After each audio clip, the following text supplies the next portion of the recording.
ఇతను తక్కువ వర్ణానికి చెందినవాడను లేదా సోకాల్డ్ తక్కువ కులం వాడను అంటారు.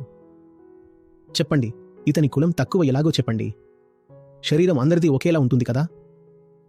తనను తాను గొప్ప వర్ణంగా చెప్పుకునేవాడు లేదా తక్కువ వర్ణంగా చెప్పుకునేవాడు.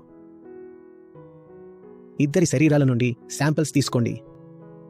అది రక్తం కావచ్చు, ఎముక కావచ్చు, మాంసం కావచ్చు. ఏ శాంపుల్ అయినా సరే శరీరం అందరిది ఒకేలా ఉంటుంది. మరి ఈ ఇద్దరి మధ్య ఇంత భేదం ఉందని మీరు ఎలా నమ్ముతున్నారు? ఆ భేదం అసలు ఎక్కడి నుండి పుట్టింది? కోవిడ్ సమయంలో ఆ ఆక్సిజన్ సిలిండర్ని ముందు ఎవరు వాడారో మీరు చూడలేదు కదా. ఎందుకంటే అందరి ఊపిరితిత్తులు ఒకేలా ఉంటాయి. రక్తం లేదా ప్లేట్లెట్స్ అవసరమైనప్పుడు కూడా అది ఏ కులం వాళ్ళది అని మీరు చూడరు. ఎందుకంటే అందరి శరీరాలు ఒకే రకం. మరి ఒక కులం మరో దానికంటే వేరని ఎలా నమ్ముతారు? ఆలోచించి చెప్పండి. జెనెటికలీ మీరేమైనా తక్కువ జీన్స్ అయితే అందరివి ఒకటే కదా. కానీ మీరు పని చేయరు, కష్టపడరు, బాధ్యత తీసుకోరు.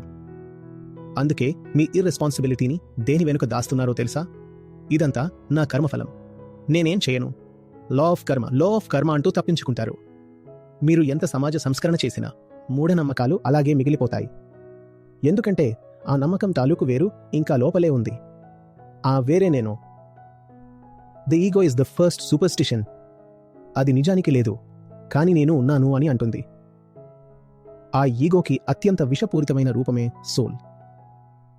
మీరు ఈ సోల్ అనే మూఢనమ్మకాన్ని తీసేయనంత వరకు ఏది పడితే అది నడుస్తూనే ఉంటుంది.